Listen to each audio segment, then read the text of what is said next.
एक किसान के घर के आंगन के अंदर एक पेड़ होता है, उस पेड़ पर रस्सी डालता है और वो किसान लटक जाता है। जैसे वो लटकता है घर में चीख पुकार मच जाती है, शोर मच जाता है। इसके बाद घर के परिवार के लोग दौड़ते हैं और दौड़ने के बाद सबसे पहले उस पेड़ पर चढ़कर उस रस्सी को काटा जाता है। इसके बाद पुलिस को फ़ोन किया जाता है। पुलिस मौके पर आती है, उसे गिरफ्तार करती है और गिरफ्तार करने के बाद उस किसान को अपने साथ लेकर चली जाती है। अब इसके बाद ये मामला निचली अदालत में पहुंचता है, हाई कोर्ट, सुप्रीम कोर्ट, सभी जगह पहुंचता है, लेकिन सभी की अदालतें एक ही फैसला सुनाती हैं। और जो निचली अदालत का फैसला था कि इस व्यक्ति को तब तक फांसी के फंदे पर लटका कर रखा जाए जब तक कि इस व्यक्ति के प्राण ना निकल जाएं। अब उस व्यक्ति ने राष्ट्रपति के यहाँ पर अपील करता है कि साहब मुझे क्षमा याचना दे दी जाए या मेरी सज़ा को कम कर दिया जाए। आखिरकार राष्ट्रपति ने पूरे मामले को सुना और सुनने के बाद उन्होंने कहा कि इस व्यक्ति को फांसी दी जानी चाहिए और वाक़ात इसके लिए तारीख भी मुकर्रर कर दी जाती है। तारीख होती है 8 अगस्त 2013।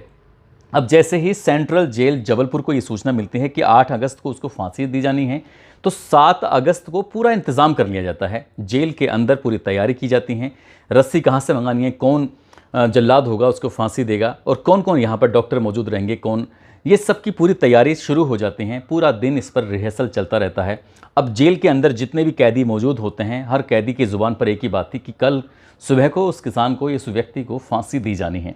लेकिन रात के 11:30 बजे के आसपास एक संदेश आता है कि अभी फ़िलहाल इस व्यक्ति की फांसी की सज़ा को रोका जा रहा है।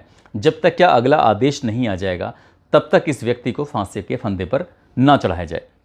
आखिरकार कौन था वो किसान जिसको फांसी की सज़ा दी जा रही थी? आखिरकार उसने ऐसा क्या जुर्म कर दिया था कि निचली अदालत से लेकर राष्ट्रपति तक उसकी सज़ा को माफ़ करने को तैयार ही नहीं थे? कौन था वो व्यक्ति? आज की कहानी के माध्यम से उस व्यक्ति के बारे में जानने की और समझने की कोशिश करेंगे। आदाब, नमस्कार, सत श्री अकाल। मैं उस्मान सैफ़ी। आज की जो सच्ची घटना मैं आपको सुनाने जा रहा हूँ, ये सच्ची घटना है मध्य प्रदेश का एक ज़िला है सीहोर, और सीहोर ज़िले का एक थाना लगता है इच्छावर थाना क्षेत्र का गाँव है कनेरिया। दरअसल गांव का ही एक किसान होता है और किसान के 4 बेटे होते हैं, और जो चारों बेटे होते हैं उनके नाम कुछ इस तरह से होते हैं। सबसे बड़े वाले बेटे का नाम छगन लाल होता है, दूसरे का नाम मगन लाल होता है, तीसरे का नाम जगन लाल होता है और चौथे का नाम अगन लाल होता है। छगन, मगन, जगन, अगन। दरअसल ये 4 बेटे होते हैं। 4 बेटों में से दूसरे नंबर का जो बेटा होता है जिसका नाम मगन लाल होता है, मगन लाल गाँव के ही सिमाने पर रहता था। उसका एक पक्का घर होता है, पास में आंगन है, पेड़ हैं, सब कुछ है उसके पास। साथ ही उसके पास 2 बीबियाँ भी होती हैं, 5 उसकी बेटियाँ भी होती हैं। अब उस व्यक्ति के पास थोड़ी सी ज़मीन थी। थोड़ी सी ज़मीन को गांव के ही एक व्यक्ति जिसका नाम होता है रामलाल, उस रामलाल से बात करता है। मई 2010 का ये वाक़या है। उससे कहता है कि रामलाल, हम अपनी ज़मीन है उसे बेचना चाहते हैं। तो जैसे ही रामलाल ने ये बात सुनी, रामलाल ने कहा कि कोई दिक्कत नहीं है, अगर आप अपनी ज़मीन बेचना चाहते हो तो मैं इसे ख़रीदने के लिए तैयार हूँ। उस दिन उसने बहुत खुश था, और खुश होने की वजह से ही वो शराब पी के आता है, और शराब पी के आने के बाद अपने घर में आता है। उसकी पत्नियां होती हैं 2, एक का नाम बसंती होता है, दूसरे का नाम संतो होता है। संतो और बसंती से कहता है कि मैंने अपनी ज़मीन का सौदा तय कर दिया है, बहुत जल्दी इसको बेच दूंगा। अब जब बात बेचने की आती है तो संतो और बसंती कहती हैं कि ऐसा मत करो, तुम्हारी बेटियाँ क्या खाएंगी, कैसे परवरिश होगी उनकी, इसलिए इस ज़मीन को मत बेचो। जब उसने कहा कि मैं ज़िद कर ली कि मैं ज़मीन बेचूंगा ही बेचूंगा, तभी उन दोनों पत्नियाँ जाती हैं जेठ और देवरों के पास, कहते हैं कि तुम्हारे भाई का दिमाग ख़राब हो गया है, वो ज़मीन बेचना चाहता है। जैसे बड़े भाई और छोटे भाइयों को इस बात पता चलती है, उन्होंने आके समझाया कि भाई ज़मीन बेचना सही नहीं है। और इसी तरह से रोज़ इस घर के अंदर कलेश होना शुरू हो जाता है। कलेश कुछ इस तरह से होने लगता है कि ये ज़मीन बेचने की बात करता था मगन लाल, और बाकी जो इसके भाई होते हैं, इसकी पत्नियाँ होती हैं, वो इस बात पर मना करते थे। अब रोज़ का रोज़ कलेश होता था। वो डेली के अपने घर से निकल जाया करती थी मजदूरी करने के लिए, और इसी तरह से वक्त आगे बढ़ने लगता है। 11 जून 2010 की वो रात की बात है, जब 5 बेटियों ने और जो उसकी पत्नियां होती हैं उन्होंने तो खाना खा लिया, और जब इसके पास खाना लेके पहुंचे तो इसने गुस्से में उस खाने को फेंक दिया। उसने कहा मुझे खाना नहीं खाना है, और मैं खाना भी किसी भी कीमत पर नहीं खाऊंगा, क्योंकि उसके घर में उसी की ही मनमानी नहीं चल रही थी, बाकी सबके सब लोग उस पर मनमानी दिखा रहे थे। अब उसने पूरी रात खाना नहीं खाया, आराम से वो सो जाता है। हालांकि उसे भूखे पेट नींद नहीं आती। अगला दिन निकलता है और दिन निकलने के बाद खाना बनाया जाता है। दोनों ही पत्नियां, एक खाना बना रही थी तो दूसरा खाना उसके पास लेके जाती है कि खाना खा लो, तुमने रात भी खाना नहीं खाया था। वो कहता है कि मैं खाना नहीं खाऊंगा। जब ऐसी बात थी तो कुल मिला के खाना उसके पास रख दिया जाता है कि इस खाने को खा लेना।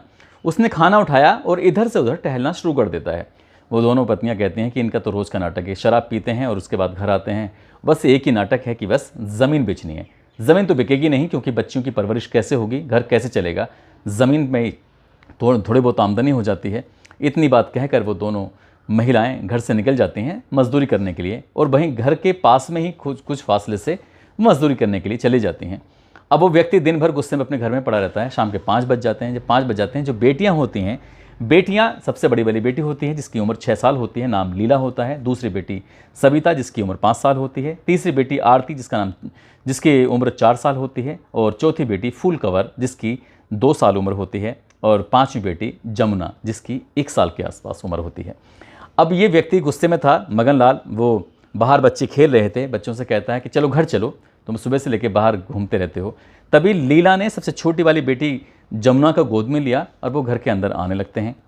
घर के अंदर जैसे ही बेटियां आती हैं, आने के बाद दरवाज़ा बंद कर लिया जाता है। और दरवाज़ा बंद करने के बाद वो इधर उधर घूमता है, और घूमने के बाद उसने घर के अंदर रखी हुई कुल्हाड़ी लेता है। और कुल्हाड़ी लेने के बाद वो कहता है कि तुम्हारी वजह से मैं ज़मीन नहीं बेच पा रहा हूँ, और इसलिए भी इतना गुस्से में आता है कि सबसे छोटी वाली बेटी की गर्दन काट देता है। उस कुल्हाड़ी से एक ही बार में उसकी बेटी मर जाती है। फिर वो दूसरी बेटी को मारता है, तीसरी बेटी को मारता है, चौथी को मारता है। और इसी तरह से लगातार शोर मच रहा था, चीख पुकार मच रही थी।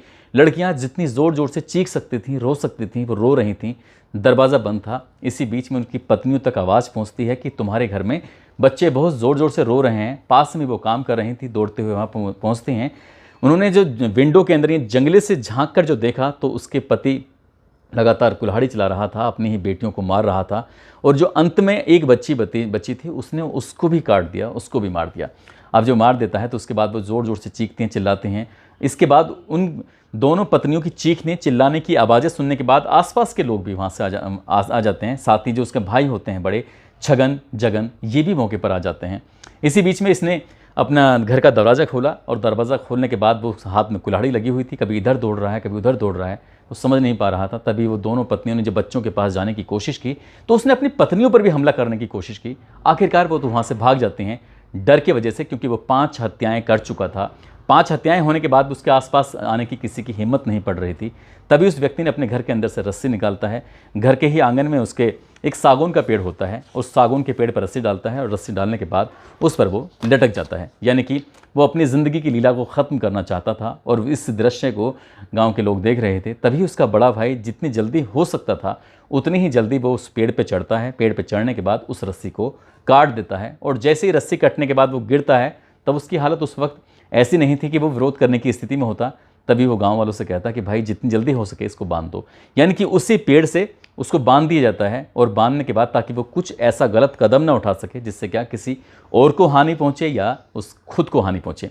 तभी सरपंच होते हैं, सरपंच के पति राधेश्याम, उनको सूचना दी जाती है कि इस तरह से जो मगनलाल है उसने इस घटना को अंजाम दे दिया है।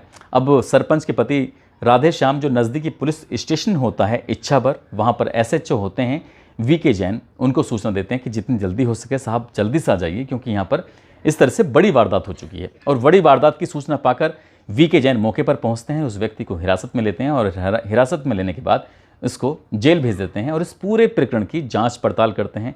जितने लोगों ने देखा था वो पूरी चार्जशीट दाखिल करते हैं, और चार्जशीट दाखिल करने के बाद अदालत को भेज देते हैं। जैसे ही चार्जशीट दाखिल होती है, अदालत में सुनवाई होती है। सुनवाई के दौरान जो निचली अदालत होती है, 3 फरवरी 2011 को इस मामले की पूरा संज्ञान लेने के बाद, सुनने के बाद, अदालत की जो वकील थे दोनों की जिरह सुनने के बाद अदालत इस नतीजे पर पहुंचती है कि इस व्यक्ति को तब तक फांसी के फंदे पर लटका के रखा जाए जब तक कि इस व्यक्ति के प्राण ना निकल जाएं। फांसी की सज़ा उसके मुकर्रर हो जाती है। उसके बाद मामला हाई कोर्ट में अपील की जाती है। 14 सितंबर 2011 को इस फैसले को बरकरार रखा जाता है। और हाई कोर्ट भी कहता है कि इस व्यक्ति को तब तक फांसी के फंदे पर लटका के रखा जाए जब तक कि इस व्यक्ति के प्राण ना निकल जाएं। अब अपील की जाती है सुप्रीम कोर्ट में। सुप्रीम कोर्ट 9 जनवरी 2012 को इस मामले पर अब वही उसकी सज़ा को बरकरार रखता है। सज़ा बरकरार रखने के बाद फिर अपील की जाती है राष्ट्रपति के यहाँ पर। जब राष्ट्रपति की यहाँ पर अपील की जाती है, राष्ट्रपति पूरे मामले की सुनवाई करते हैं। सुनने के बाद देखते हैं और उसके बाद फिर निर्णय लेते हैं। कहते हैं 22 जुलाई 2013 को राष्ट्रपति साफ साफ कह देते हैं कि इस व्यक्ति को जीवित रहने का कोई अधिकार नहीं है, इसको फांसी ही दी जानी चाहिए। यानी कि उसकी जो अपील होती है उसको खारिज कर देते हैं, सुनते ही नहीं है। अब अपील खारिज कर दी जाती है। 8 अगस्त 2013 को जिला एवं सत्र न्यायालय सीहोर ये ब्लैक वारंट जारी कर देता है 8 तारीख का कि इस व्यक्ति को 8 अगस्त 2013 को उसको ये सेंट्रल जेल जबलपुर के अंदर इसको फांसी की सज़ा दे दी जाए, फांसी चढ़ा दी जाए। अब जैसे ही ये आदेश सेंट्रल जेल को मिलता है, सेंट्रल जेल अब इस मामले में तैयारी करना शुरू कर देती है। 7 अगस्त 2013 को वो पूरे दिन तैयारी करते हैं। तैयारी करने के बाद इसको कैसे फांसी दी जानी है, अब पूरे सेंट्रल जेल के अंदर हर कैदी इसी बात की चर्चा कर रहा था कि मगन लाल की फांसी की सज़ा तय हो चुकी है, अब उसे फांसी दी जाएगी, क्योंकि आदेश तो ये पहले ही जारी हो चुका था। आदेश जारी होने के बाद पूरे दिन ये क्रिकेट चल रही थी। तभी एक एनजीओ ने अपील किया कि इस मामले में अभी सुनवाई की जाए, क्योंकि जो पुलिस ने चार्जशीट लगाई है, जो भी पुलिस ने काम किया है, इसमें सच्चाई नज़र नहीं आती। उन्हें लगता है कि शायद इसमें कुछ ना कुछ घालमेल है। उन्होंने ये भी अपील की कि इसकी सज़ा को कुछ कम कर दिया जाए, इसकी सज़ा को उम्र कैद में बदल दी जाए। इस तरह से लगातार जो कानूनी दांव पेच होते हैं वो लगाने शुरू कर दिए जाते हैं। आखिरकार ऐन वक्त पर यानी कि 7 अगस्त 2013 को सुप्रीम कोर्ट में इस मामले की सुनवाई के दौरान ये फैसला लिया जाता है कि अगले आदेश तक इस व्यक्ति की फांसी की सज़ा को रोक दिया जाए, अभी से फांसी की सज़ा ना दी जाए। यानी कि उस व्यक्ति का सिर्फ कुछ ही घंटे बाकी थे, सुबह दिन निकलता उसको फांसी की सज़ा दे दी जाती, चढ़ा दी जाता, लेकिन उस व्यक्ति को फांसी नहीं हुई। आज भी उस व्यक्ति को फांसी नहीं हुई है, आज भी वो अपनी फांसी की सज़ा का इंतज़ार कर रहा है। कानून है, कब फांसी देगा ये तो कानून ही तय करेगा। लेकिन दोस्तों, इस पूरे घटनाक्रम को सुनाने का उद्देश्य किसी को परेशान करना नहीं है, किसी का दिल दुखाना नहीं है, बल्कि आपको जागरूक करना है, आपको सचेत करना है, आपको बताना है कि गुस्से में लिए गए जितने भी फैसले होते हैं वो बेकार होते हैं। मई से लेकर वो अपनी ज़मीन बेचना चाहता था और पूरा जून का महीना आ जाता है, 10 या 11 तारीख के आसपास की बात थी। पत्नियां सही सोच रही थी कि बेटियों की परवरिश कैसे होगी, लेकिन उस व्यक्ति की आदत थी शराब पीकर घर में ड्रामा करने की, और वो ज़मीन अगर बेच देता तो शायद उस पैसे की भी वो शराब पी लेता, क्योंकि बीवियाँ ही थीं दोनों उसकी, बसंती और संतो, जो कि बच्चों की परवरिश कर रही थीं। उन 5 बच्चों में से कोई सा भी नहीं बचा था और पुलिस को पर्याप्त सबूत भी मिले थे घटनास्थल से। लेकिन अब आगे की क्या कार्रवाई होगी ये तो भविष्य के घर में छुपा है। जाते जाते भैरव आ रहे हैं, आज इनका जन्मदिन है, इनको जन्मदिन की ढेरों सारी शुभकामनाएं, बहुत बहुत मुबारकबाद। साथ ही संदीप यादव, शकील खान, मंजीत कौर, मुस्कान, जितेंद्र कुमार, गणेश कुमार, बबीता रानी, कमला देवी, सुमन, जफर अली, बलबीर सिंह, नफीस अंसारी, लाल चंद्रा, अजीत कुमार, ऋषि भाटी, जगदीश गुज्जर, इन लोगों ने नाम लेने की अपील की थी। आप सब लोग अपना ख्याल रखें, सुरक्षित रहें। जय हिंद, जय भारत।